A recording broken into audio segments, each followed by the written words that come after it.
Boa tarde a todos. Agradecemos o carinho da Maria para conosco, né, que é o carinho da casa, e dizemos da nossa gratidão a Deus pela oportunidade renovada que nos dá de comparecer a essa casa a convite do Fabiano de Cristo para trabalharmos na divulgação dessa doutrina maravilhosa que é a doutrina dos Espíritos, né? O nosso assunto de hoje tem o título de Atributos da Divindade, estudo contido no Evangelho segundo, no Livro dos Espíritos, itens 10 a 13. O item 10, Kardec formulou a pergunta da seguinte maneira: pode o homem compreender a natureza íntima de Deus? A resposta: não. Falta-lhe para isso o sentido. Aí a gente fica imaginando, né? Compreender a natureza íntima de Deus, né?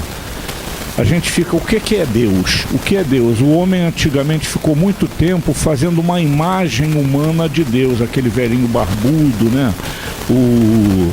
Eu me lembro de um programa que tinha o Chico Anísio, o profeta, né? Aquela voz, o Chico Anísio tinha um poder interpretativo fabuloso, né? Aquele profeta, aquela voz, né? Apropriada para um profeta, né? E a gente imaginava que Deus fosse aquilo, né?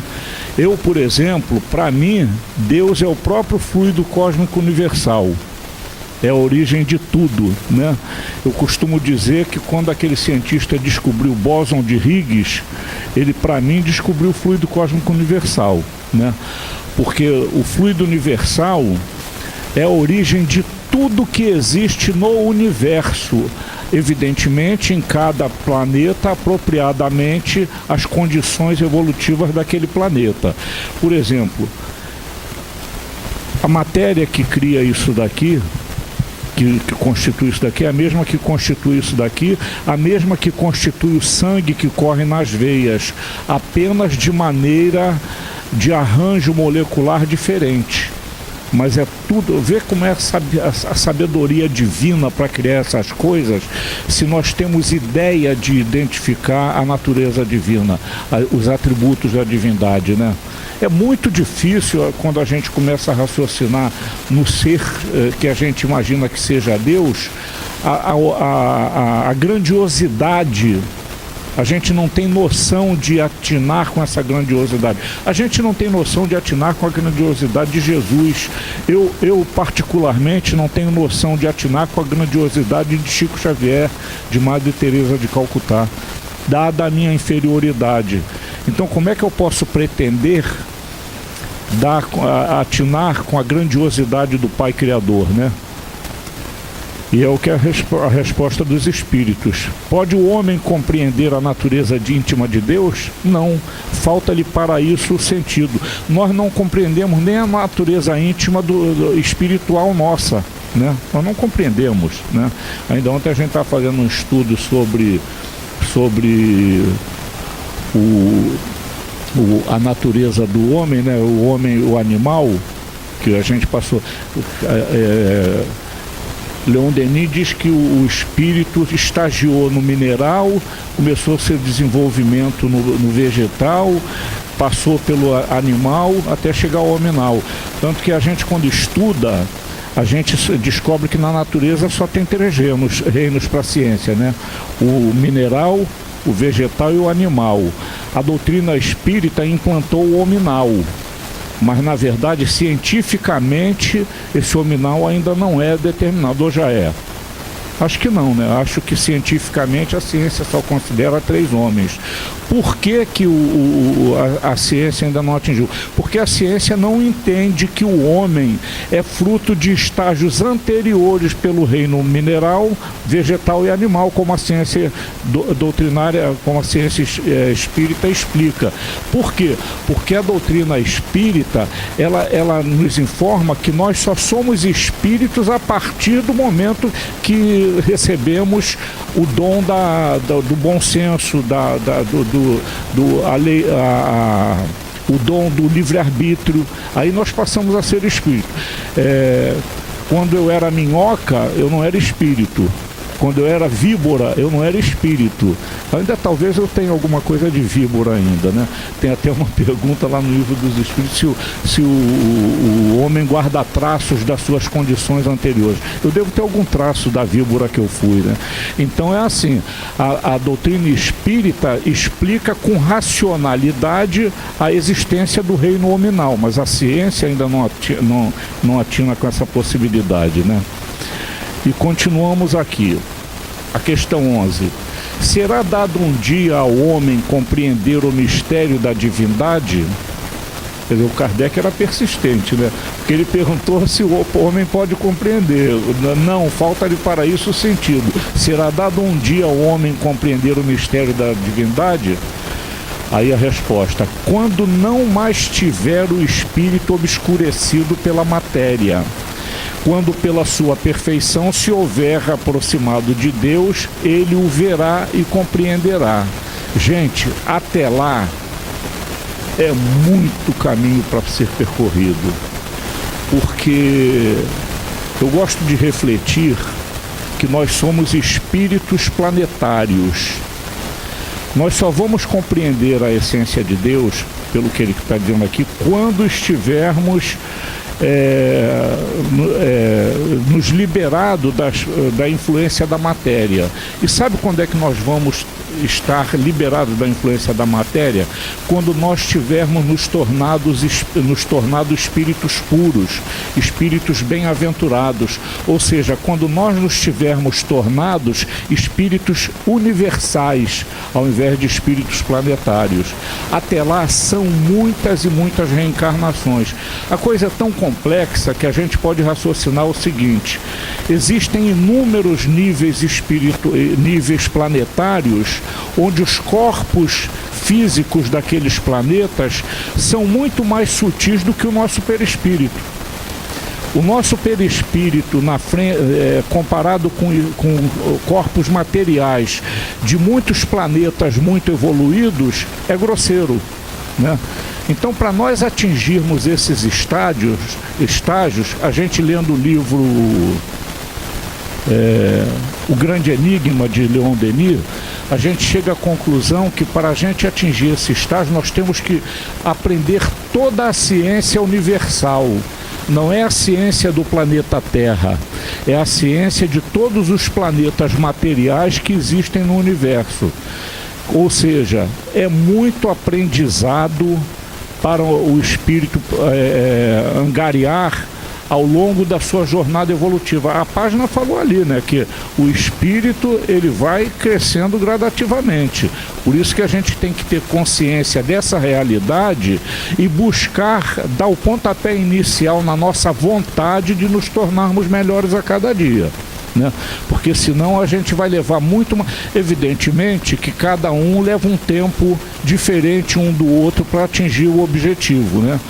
Porque é muito fácil a gente raciocinar que, dada a variedade de sentimentos, de possibilidades, de dificuldades de cada espírito, não existe no universo um espírito semelhante ao outro, né?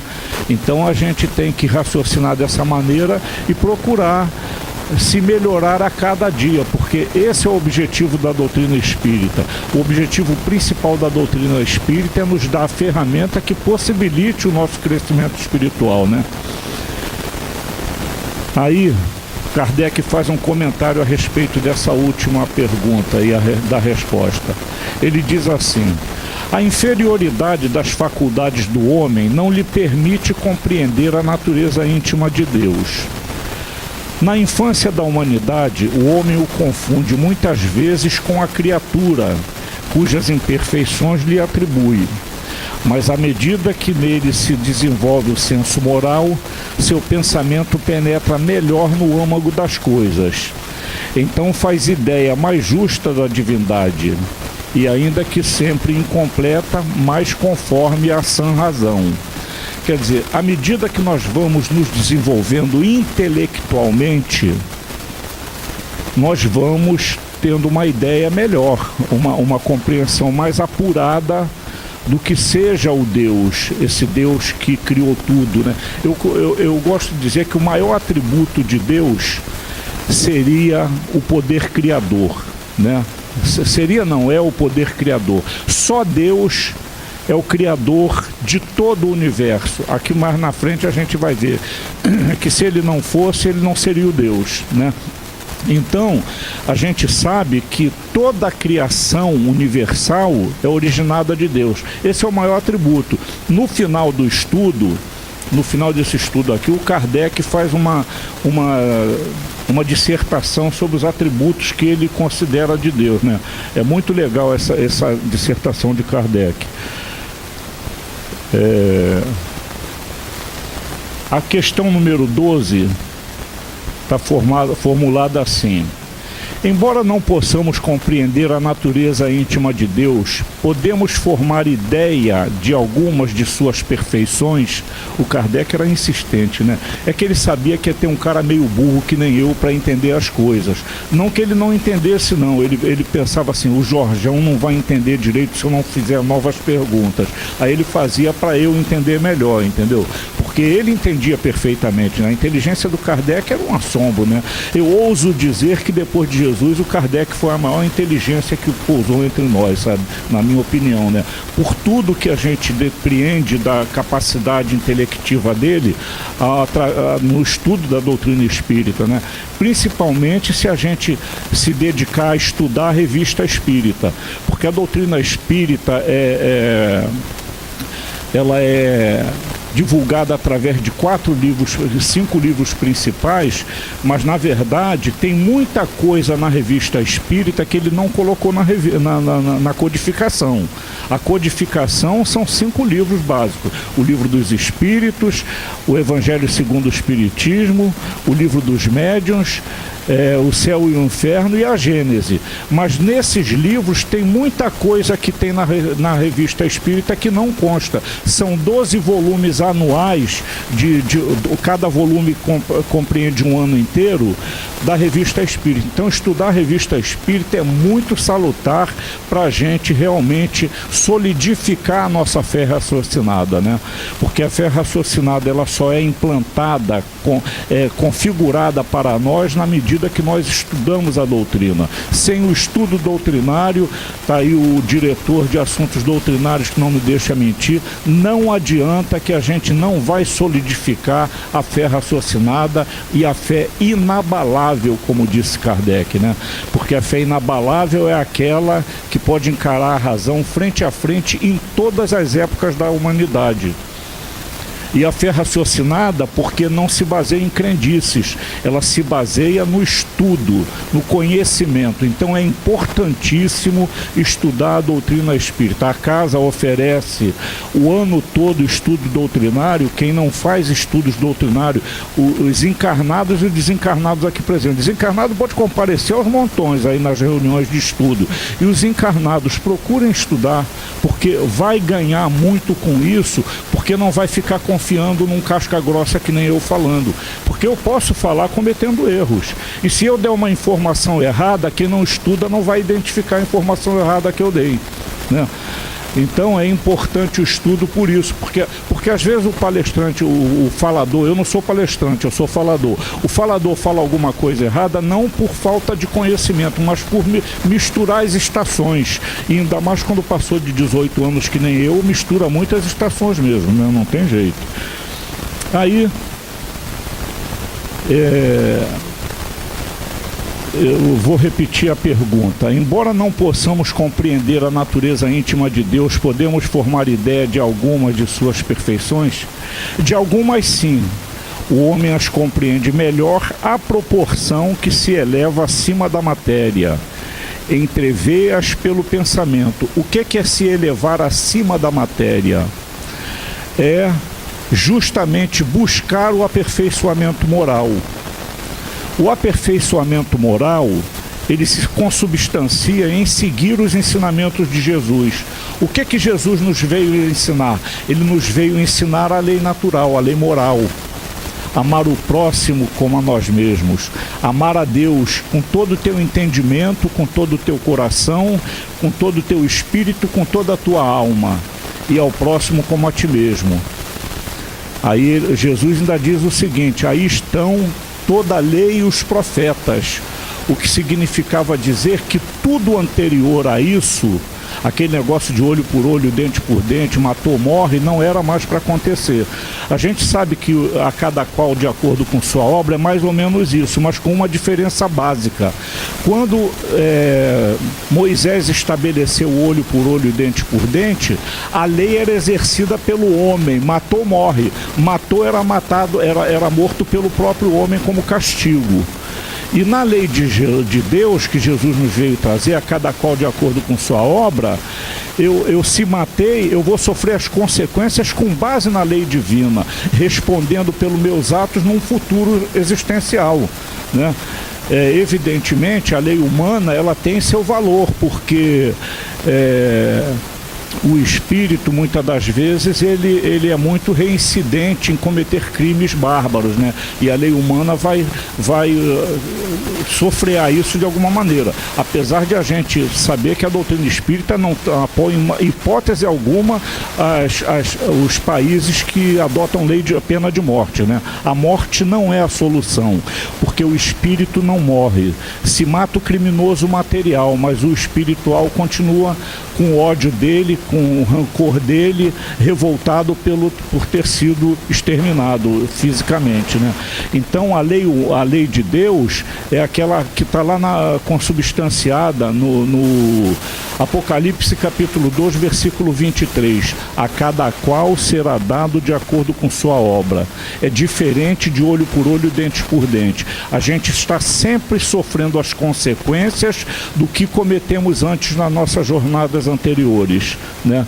Não é punição nem recompensa, são apenas as consequências que nós recebemos em função dos nossos atos anteriores. É como plantar cebola. Se eu plantar cebola, eu colho cebola. Se eu plantar espinheiro, eu colho espinheiro. Se eu plantar tomates, eu colho tomates. Se eu plantar rosas, eu colho rosas. Se eu plantar amor, eu colho amor. Se eu plantar ódio, eu colho ódio. É a mesma coisa, né? Não tem diferença disso. E é nisso que se consubstancia a nossa superação do material. A gente dá importância ao nosso crescimento espiritual. O que é o crescimento espiritual? Cumprir os mandamentos da lei de Deus. Perdoar não apenas 7 vezes, mas até 70 vezes 7 vezes, que também não é até 70 vezes 7 vezes. A doutrina espírita nos explica que Jesus fez uma figuração da indefinição do perdão, da infinitude do perdão. Nós temos que perdoar na realidade infinitamente, porque Deus está sempre nos perdoando, né? Porque, na verdade, Deus espera por nós o tempo que nós precisarmos levar para chegar a Ele. Agora, se a gente puder encurtar a trajetória, é muito bom, né? Se eu puder me transformar em espírito na metade do tempo que eu levaria, se não me preocupasse, seria muito bom. Porque se eu não me desenvolver pelo amor, eu vou me desenvolver pelo sofrimento. É muito melhor a gente se desenvolver pelo amor do que pelo sofrimento, né? Compreender a lei divina para agir nos padrões do bem, nos padrões da caridade, nos padrões do amor ao próximo, fazendo aquilo que Jesus ensinou, não fazer a ninguém aquilo que reclamaríamos que alguém nos fizesse, e consequentemente fazer ao próximo tudo aquilo que gostaríamos que o próximo nos fizesse. Isso é o pulo do gato que Jesus deu pra gente, né? Eu costumo dizer que isso é o pulo do gato, né? Aí a pergunta número 13, que é a última pergunta antes de Kardec fazer a dissertação dos atributos de Deus. Quando dizemos que Deus é eterno, infinito, imutável, imaterial, único, onipotente, soberanamente justo e bom, temos ideia completa de seus atributos? Do vosso ponto de vista, sim, porque credes abranger tudo. Sabei, porém, que há coisas que estão acima da inteligência do homem mais inteligente, as quais a vossa linguagem, restrita às vossas ideias e sensações, não tem meios de exprimir. A razão, com efeito, vos diz que Deus deve possuir em grau supremo essas perfeições, porquanto, se uma lhe faltasse, ou não fosse infinita, já ele não seria superior a tudo, não seria, por conseguinte, Deus. Para estar acima de todas as coisas, Deus tem que se achar isento de qualquer vicissitude e de qualquer das imperfeições que a imaginação possa conceber. Então a gente raciocina que Deus, ele é inimaginável nas possibilidades dele, porque Kardec diz aqui que se faltasse um atributo a ele, ele não seria único, ele teria um outro ser qualquer criado alguma coisa junto com ele. Então haveria mais de um Deus e não haveria unidade de raciocínio, unidade nas leis divinas, né? A lei, quando é manuseada, a gente vê a confusão que é a lei humana, né? Uma complicação danada. Cada país tem leis humanas completamente diferentes uma das outras. A lei de Deus é imutável e de ação permanente. Elas foram criadas uma vez por Deus e fazem efeito para toda a eternidade, né? Aí Kardec aqui faz a definição de Deus. Ele diz assim: Deus é eterno. Se tivesse tido o princípio, teria saído do nada, ou então também teria sido criado por um ser anterior. É assim que de degrau em degrau remontamos ao infinito e à eternidade. Aí a gente fica raciocinando, né? O que é eternidade? O que é imortalidade? É uma diferença fundamental na imortalidade para a eternidade. Nós somos imortais, né? Tem muita gente que eu sou eterno. No sentido de durar para sempre, nós podemos até aceitar, entender que somos eternos. Mas o eterno é aquilo que não teve princípio e nem vai ter fim. Que é só Deus, é o único ser do nosso conhecimento, conforme a doutrina explica, nos ensina, que não teve começo nem vai ter fim. Aí a gente começa a querer raciocinar com isso, vai criar um problema, vai desaparafusar alguma coisa na mente, porque é muito difícil a gente começar a raciocinar como é que pode uma coisa não ter tido um começo. Nós não temos um entendimento intelectual, um desenvolvimento espiritual ainda para entender essa coisa, né? O que é não ter tido um início, porque para nós tudo teve um início. Agora, nós temos que aceitar a ideia de que Deus não teve início. Porque se nós admitirmos que ele teve início, a gente tem que admitir também que para ele ter tido início, ele foi criado por um outro ser, né? Então é aí que a cabeça começa a complicar, né? Quando a gente pensa assim. Então a gente tem que entender que apenas isso, que Deus não teve início e nem vai ter fim. Agora, nós fomos criados por Deus, nós somos criaturas de Deus. Deus criou a todos nós. E agora, daqui para frente, nós somos imortais. Nós não vamos ter um fim. Nós, espíritos, né? Porque eu estou falando como espírito. Eu não estou falando como Jorjão, como o ser encarnado. Eu estou falando como espírito que eu sou. Eu tenho certeza absoluta que eu não vou ter fim. Como tenho certeza absoluta que nenhum de vocês encarnados aqui também vão ter fim. Nós vamos viver para a eternidade e vamos nos reencontrar muitas e muitas jornadas futuras novamente. Porque ninguém está aqui por acaso, né? A gente sabe que nós estamos reunidos aqui hoje na casa de Fabiano por algum compromisso assumido anteriormente. A doutrina espírita estabelece que o acaso não existe. Existem compromissos que são assumidos na espiritualidade e que nós hoje, mesmo não sabendo disso, estamos dando cumprimento a esses compromissos, né? Então, é por isso que é importante a gente raciocinar no aproveitamento que a gente deve procurar ter dessa doutrina maravilhosa, né?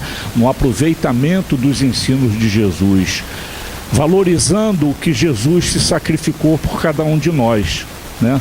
Porque a vinda de Jesus entre nós para nos trazer esses ensinamentos maravilhosos foi um sacrifício de muito amor, né? A gente não tem ideia para avaliar a grandiosidade desse amor. Eu costumo dizer o seguinte: eu não sei amar.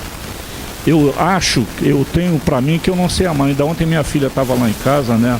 Aí eu fico olhando para minha filha assim, que eu tenho verdadeira paixão pela minha filha, né? Eu tenho 4 filhos, mas a minha filha é meu xodó, né?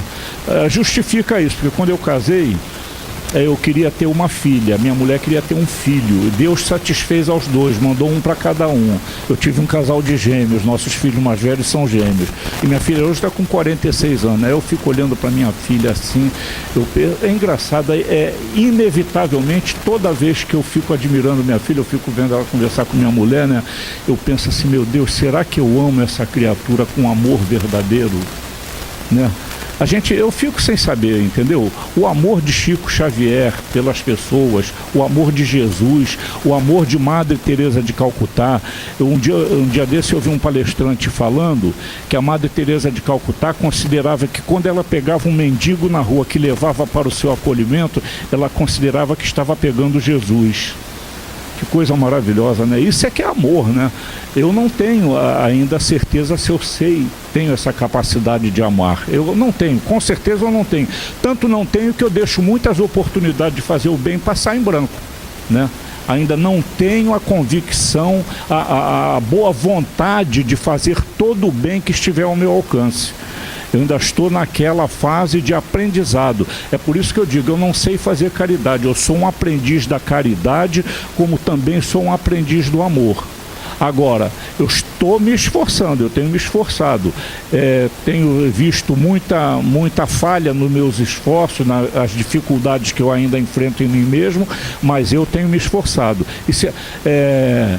O Fernando assistiu a minha palestra ontem, o cara está repetindo tudo que falou ontem, né? Mas a verdade é a seguinte, eu gosto muito do Emmanuel, né? O Públio Lentulus antigo, né? O Emmanuel, ele vive preocupado em nos ensinar a nos desprendermos dos bens terrenos. Por que o Emmanuel tem muitas mensagens com esses objetivos? Porque eu acabei de reler o livro há 2000 anos, o Emmanuel teve uma excelente oportunidade num contato que ele teve com Jesus, de dar uma guinada na vida espiritual dele. Jesus falou para ele assim, você tem 2 oportunidades, uma de me seguir ou outra de continuar nessa tua vidinha fictícia, perecível, essa riqueza fictícia, nesse poder temporal, ou me seguir. Ele optou por não seguir Jesus, mas ele tinha a Lívia do lado dele, né? E no final da vida do Públio Lentulus, ele falou isso para Públio Lentulus, não foi para Emmanuel. Emmanuel conta a história, né? O Públio Lentulus, no final da vida dele, ele era tão orgulhoso que ele, quando teve contato com Jesus, o objetivo principal era a cura da filha dele, que tinha, eu acho que era fogo selvagem que a filha dele tinha, que tinha o corpo todo em ferida, né? É a doença que a gente hoje chama de fogo selvagem, né? A doença do pênfigo, né? E a filha dele foi curada, mas Jesus falou para ele, a sua filha vai ser curada pela fé da tua mulher. Ele negou o tempo todo que a filha dele tivesse sido curada por Jesus, vê o orgulho dele, né? Mas no final da vida dele, ele reconheceu, né? Mas aí ele já tinha perdido muito tempo. É por isso que hoje, como Emmanuel, ele vive dizendo pra gente, não dê valor às coisas materiais, dê o valor apenas necessário para usar apenas o que for necessário para você. O que for excesso, divide com quem tem menos, né? São as mensagens básicas do Emmanuel para cada um de nós. E Kardec continua no comentário dele. Ele diz que Deus é imutável. Se estivesse sujeito a mudanças, as leis que regem o universo, nenhuma estabilidade teriam. É aquilo que eu falei, as leis de Deus são imutáveis porque são estáveis. Deus, quando criou as leis universais, as leis naturais, ele criou com pleno conhecimento de causa, com plena sabedoria. Então nada muda. A lei do amor é aquela: eu amo, sou amado. Eu rejeito, sou rejeitado. Eu planto, colho. Agora, eu sou obrigado a colher o fruto da minha semeadura. Eu não tenho dúvida disso. E o espírita não pode ter dúvida disso. Eu, quando comecei a falar de Emmanuel, eu queria dizer um ensinamento que Emmanuel deu, não sei em que livro, viu? Quem quiser descobrir isso vai ter que ler toda a literatura produzida por Emmanuel. Numa das mensagens dele, ele diz que o espírita, quando ele compreende verdadeiramente a doutrina, ele fica permanentemente tomado de inquietação. O que significa dizer que se eu não tiver tomado de inquietação, eu não posso nem me considerar espírita. O que é ser tomado de inquietação? É quando a gente começa a ter a atitude de iniciar a reforma íntima. Né? Aí eu costumo dizer que o meu cadinho verdadeiro é na minha casa, né? Eu com minha mulher é briga de cachorro, né? Porque eu estou querendo me controlar, mas todo dia eu escorrego na casca de banana. Eu vejo que eu não consegui a tolerância que eu quero ter, né? Paulo disse assim: o que eu não quero fazer, o que eu quero fazer eu não faço, mas o que eu não quero fazer, isso eu faço. Eu falo, o que eu não quero pensar, o que eu não quero pensar, eu penso, mas o que eu quero pensar, eu não consigo pensar, né? O meu problema é pensamento e a tomada de posição em determinadas situações. Eu tenho uma intolerância muito arraigada e que é muito difícil para mim conseguir me modificar. Então, mas eu tenho a inquietação. Eu sei que, apesar das dificuldades todas, eu estou reduzindo a quantidade de vezes que eu cometo os equívocos. Porque, apesar de eu ainda escorregar na casca de banana, tem muitas vezes que eu não escorrego, não, né? Eu penso assim, não, cada um, como diz Hamed, né, só faz o que sabe fazer. Então não adianta a gente se estressar com a pessoa. O espírito está num patamar evolutivo diferente do meu. Nós estamos, cada um de nós, num patamar evolutivo distintíssimo, ímpar, né? Então eu não posso querer que a pessoa pense como eu. O grande problema nosso é que nós achamos que o outro é sempre culpado de tudo. Nós não nos colocamos na posição de responsável pela situação em que estamos vivendo. Se a minha casa anda em desequilíbrio, eu tenho que identificar qual é a minha parte desse desequilíbrio dentro da minha casa. Se sou eu que estou sendo mais intolerante, se é a minha companheira que está sendo mais... Mas, em verdade, é sempre nós que somos os culpados, porque se nós usarmos aquele ensinamento da mãe de Chico Xavier, botar água da paz na boca, a gente não responde. Eu tenho uma vontade danada de botar uma garrafa d'água na entrada da minha casa. Quando eu abri o portão para botar o carro na garagem, entrar com a boca cheia, porque invariavelmente, meu amigo, é impressionante. Mas é aquilo, eu já estou tomado de inquietação, eu já estou me esforçando para me melhorar. Embora a melhora, a mudança seja imperceptível, eu tenho certeza que a gente muda. Eu tenho certeza. O grande problema é que nós levamos muitas reencarnações equivocadas, cometendo muitos erros repetidamente, em várias encarnações. Não é numa encarnação. Eu exercitei minha intolerância durante talvez milhões de reencarnação. Como é que numa encarnaçãozinha, só porque eu conheci a doutrina espírita, eu vou me tornar tolerante? Né? É difícil, mas eu tenho que dar o pontapé inicial, eu tenho que me esforçar. Então eu tenho que estar dotado daquela inquietação falada pelo Emmanuel. E Kardec continua na definição de Deus. É imutável.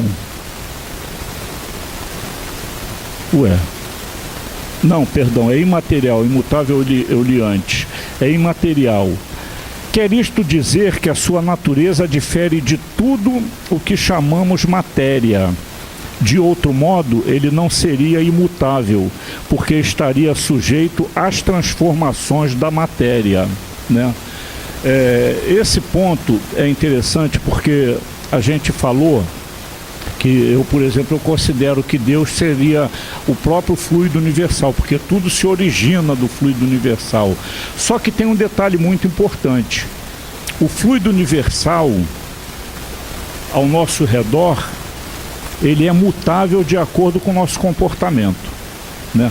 Daí o cientista não ter conseguido ver repetidamente a mesma coisa, porque quando ele acessava o bóson de Biggs para ver, já era uma coisa diferente. Por quê? Porque o pensamento dele agia sobre aquilo. Então é importante a gente lembrar que o nosso ambiente, o ambiente em que nós frequentamos, seja no trabalho, seja na sociedade, dentro da nossa casa, ele está de acordo com o nosso comportamento mental. A mente é formadora ambiental, né? Se eu quero uma vida saudável, eu tenho que pensar em saúde. Se eu penso só em doença, eu vou ter um corpo físico doente. Eu não tenho dúvida disso. Eu não tenho dúvida disso porque eu experimento esse treinamento. Esse treinamento... É um beija-flor? Borboleta, né? Eu experimento esse pensamento, esse procedimento comigo mesmo. Eu não me deixo influenciar por pensamentos negativos. Quando eu tenho um pensamento desequilibrado, eu procuro me lembrar de uma música clássica. Eu gosto muito de música clássica, né? De uma música clássica ou de algum acontecimento que me deu muita alegria na minha vida, né? Eu procuro me lembrar de alguma coisa feliz para não me deixar dominar pelo pensamento negativo. E se eu estou com um pensamento negativo, o meu ambiente, no meu entorno, tem uma vibração negativa, né? Eu não tenho dúvida disso. Eu me lembro que a gente, quando era criança, né, tinha muita dificuldade, né, familiar.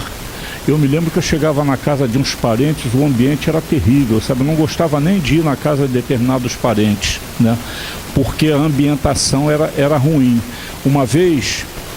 eu estava eu parei meu carro na Avenida Venezuela e fui tomar café num bar, né? Estava um ambiente terrível naquele bar, né? Um ambiente de desequilíbrio terrível, né? Discussões, né? Aí eu pedi o café, comecei a fazer uma prece. Comecei a fazer uma prece e o ambiente foi se serenando. Parecia outro ambiente quando eu saí. Ver o poder da prece também, né?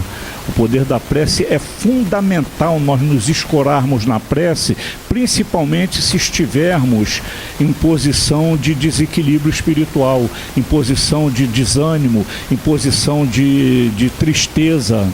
A gente não deve cultivar tristeza. Não deve cultivar tristeza. A gente deve ter o pensamento de que tudo acontece conforme a vontade de Deus. Mas eu tenho o direito de procurar me livrar das coisas que me deixam deprimidos, das coisas que me deixam tristes, das coisas que me deixam desequilibrados, né? É por isso que eu sempre falo o seguinte: a caridade tem determinados limites, né? Jesus mesmo falou que a gente não deve atirar pérolas aos porcos. Existem pessoas que têm o dom de desequilibrar a gente, né? Se essa pessoa que tem o dom de me desequilibrar, eu não passar a evitar essa pessoa, é falta de caridade comigo, entendeu?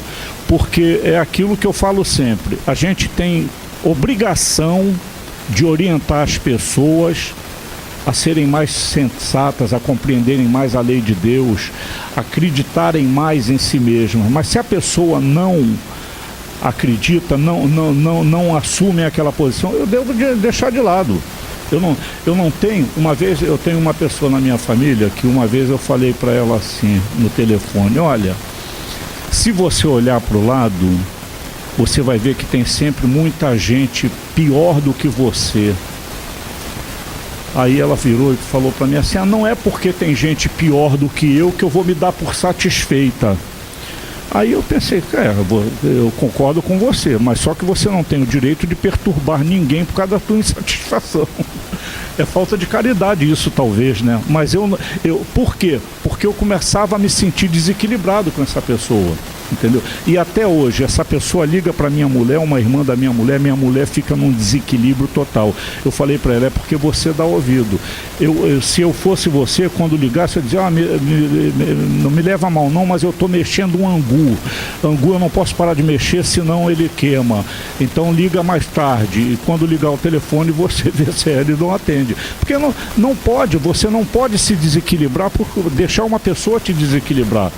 Isso é falta de caridade com você. Evidentemente que no começo, quando a gente conhece uma pessoa assim,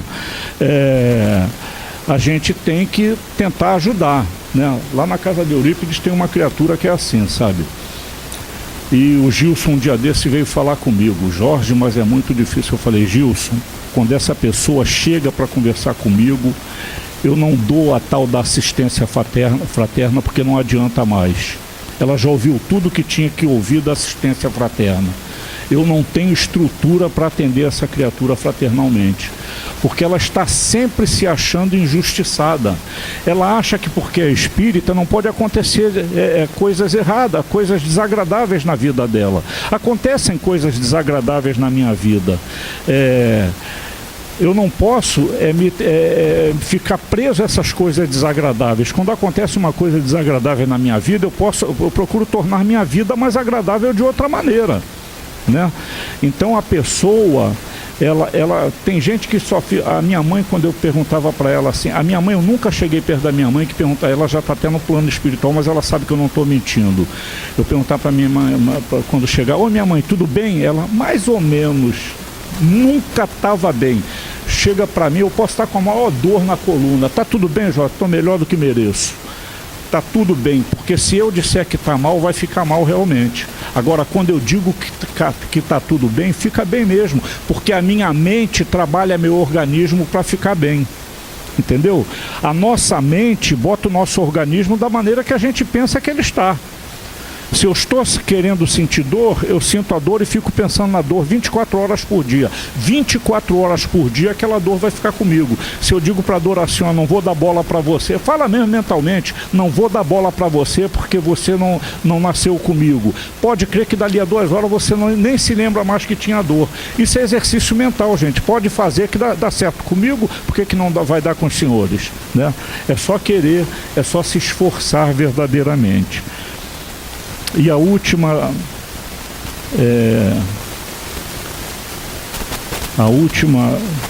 afirmação de Kardec sobre Deus, ele diz assim: é único.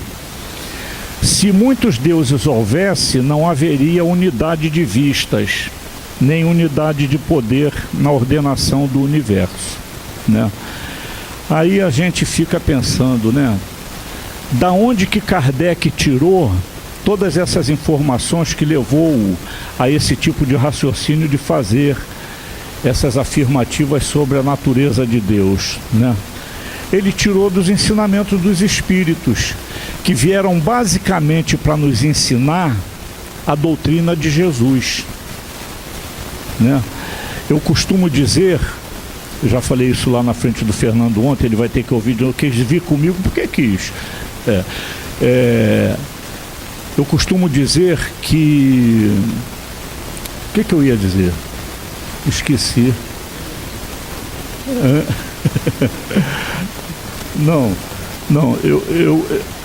hein?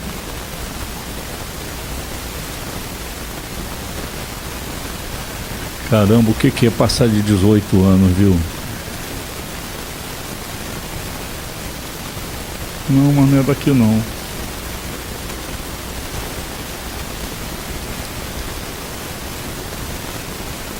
Não haveria unidade de vista. Verdadeiramente.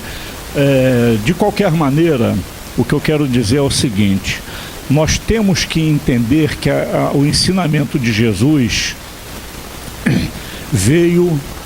A doutrina espírita, era isso que eu queria dizer. A doutrina espírita veio nos dar um ensinamento. O que eu costumo dizer é o seguinte: as religiões por aí se dizem evangélicas, né? Eu afirmo para vocês que o evangélico mais autêntico somos nós espíritas. Por que somos nós espíritas? Porque a doutrina espírita, ela é baseada exclusivamente no evangelho. O que é o evangelho? O evangelho é apenas o Novo Testamento, os ensinamentos de Jesus, né? Então, nós somos os verdadeiros evangélicos, porque a doutrina espírita fala como enriquecimento para entendimento de determinadas coisas, em algumas oportunidades de alguma coisa relativa à lei mosaica, à mensagem de Moisés. Mas, na verdade, quando Jesus disse assim, amar a Deus de todo o teu entendimento, de todo o teu espírito, de toda a tua alma, e ao próximo como a ti mesmo, aí está toda a lei e os profetas, ele quis dizer o seguinte: todos os ensinamentos anteriores têm que ser esquecidos. A lei que vigora é a lei do amor. Não existe lei mais potente no universo do que a lei do amor. É o mesmo amor que Deus dedica a nós, nós temos que nos esforçar para dedicarmos ao nosso semelhante. E como é que o amor se manifesta? O amor se manifesta nós não deixando uma pessoa sofrer na nossa presença, sempre que tivermos oportunidade de aliviar aquele sofrimento. É não fazer aos outros aquilo que reclamaríamos que fizesse conosco. Essa é a lei do amor. Então, Jesus falou para nós que todo ensinamento tinha que ser consubstanciado na lei do amor. Amar ao próximo como a nós mesmos e Deus de todo o nosso coração, de todo o nosso entendimento. Se nós não incorporarmos a convicção nessa verdade, nós vamos ficar sempre na nossa mesmice, estacionados espiritualmente em termos de evolução. E o treinamento para aprendermos a amar é a prática da caridade. E a prática da caridade nem sempre é doação material. É a palavra de confiança, a palavra de esclarecimento. O espírita é obrigado, à medida que ele conheça a doutrina espírita, de divulgar o seu conhecimento. Se a pessoa quiser aceitar, é problema dela. Se não quiser, é problema dela também. Então, mas a gente não pode sonegar o conhecimento que a gente tem, né? A gente tem que ter convicção da ação da lei de causa e efeito sobre as nossas vidas. A nossa eternidade espiritual somos submetidos permanentemente à ação da lei de causa e efeito e à lei do progresso, porque estamos em processo de progresso eternamente desde que fomos criados por Deus. O nosso progresso espiritual nunca terá um fim.